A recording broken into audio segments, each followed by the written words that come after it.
Okay. Hello, everyone. Let me introduce myself. My name is Erika Ferri de Oliveira.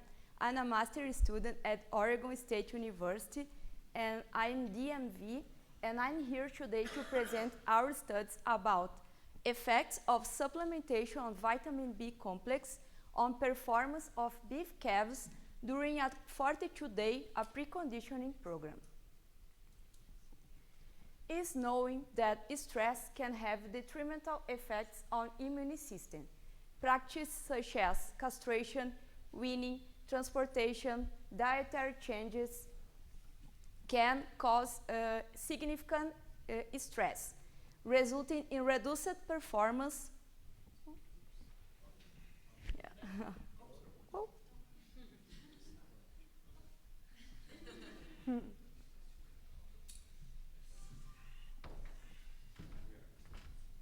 Try changing the slides. All right. Okay. So practice such as castration, transportation, weaning, social mixing, dietary changes, inadequate diets can impact in performance, reducing performance, increasing morbidity and death.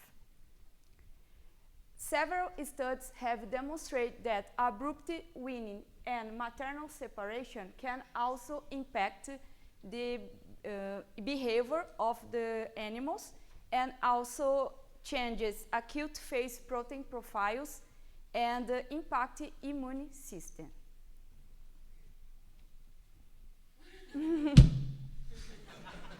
Oh. So one of the practices that can be doing in a farm to reduce these levels of distress is called a preconditioning program. What is a preconditioning program? It's a set of practices that are applied to the calves before sale, then or sent to a feedlot.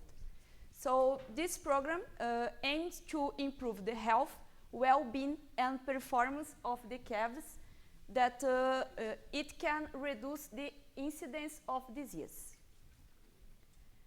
Components of a preconditioning program can include deworming, vaccination, mineral supplementation, and vitamin supplementation have been studied in this period to evaluate the performance of the calves.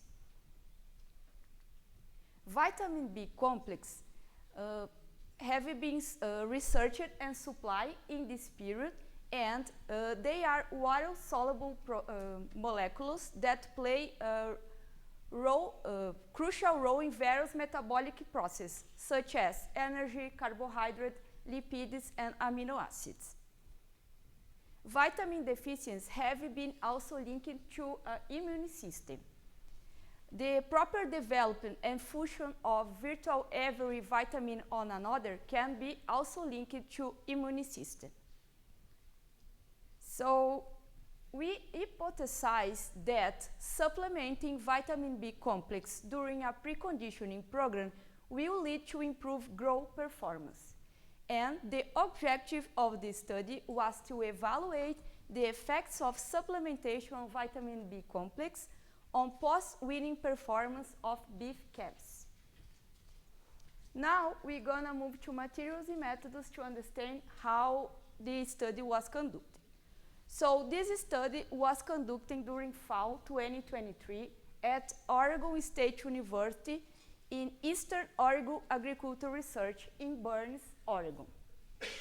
At weaning D0, 63 calves Angus Hereford were stratified by body weight and sorted into 21 pens, 3 calves per pen, and then pens were randomly assigned to one of 3 treatments. So, in gray, we can see a control group that didn't receive vitamin B supplementation and served as negative control.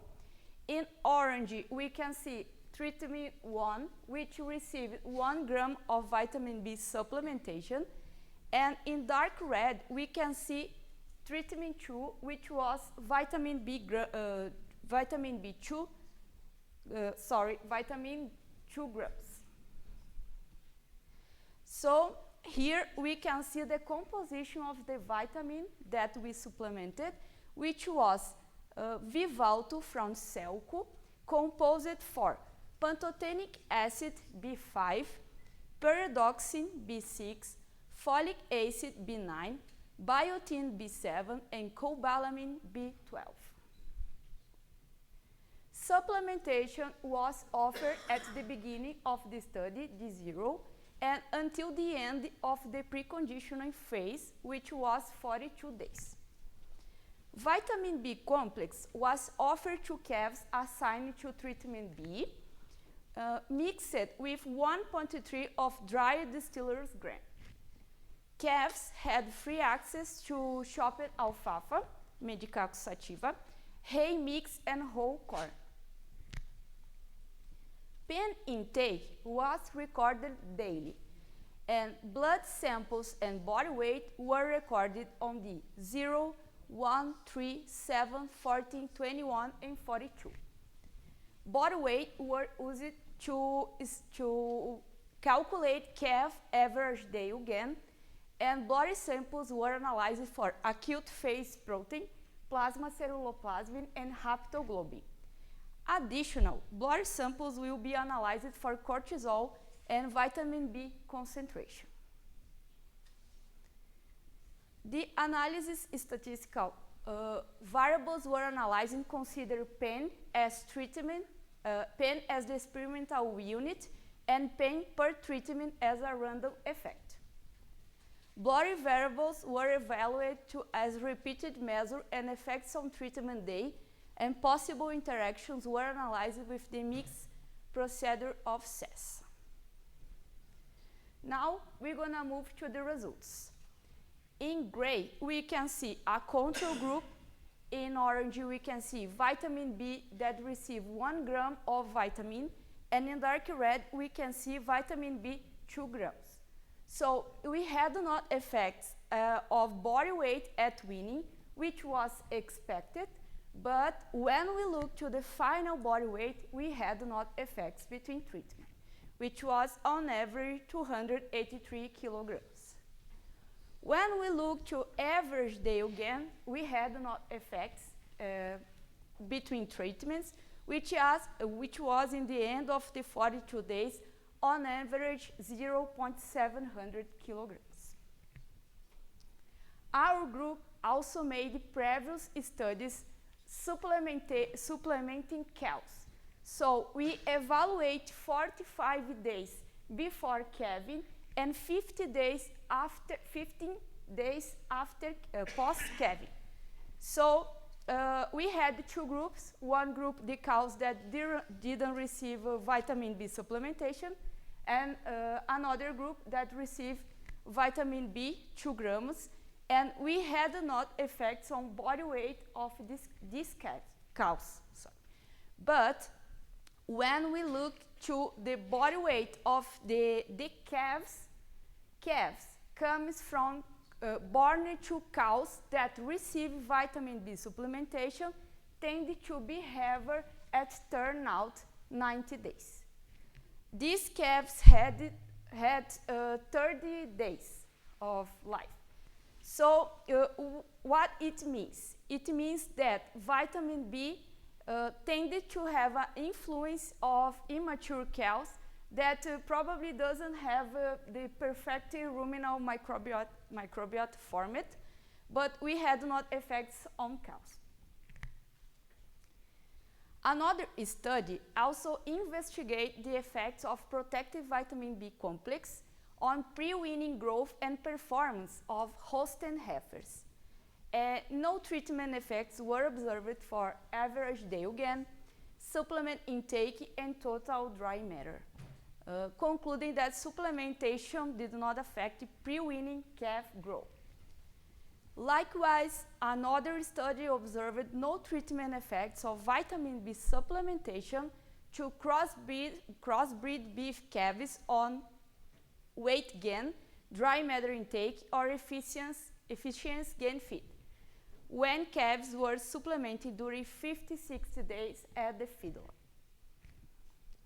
In contrast, another study reported that supplementation of 1 gram of vitamin B complex to beef steers in a feedlot resulted in great average day gain and better feed conversion during the first 28 days at the study. But at the end of the period, from day 29 to 56 today, the supplementation did not affect body weight, dry matter intake on average day gain, but tended to influence feed efficiency.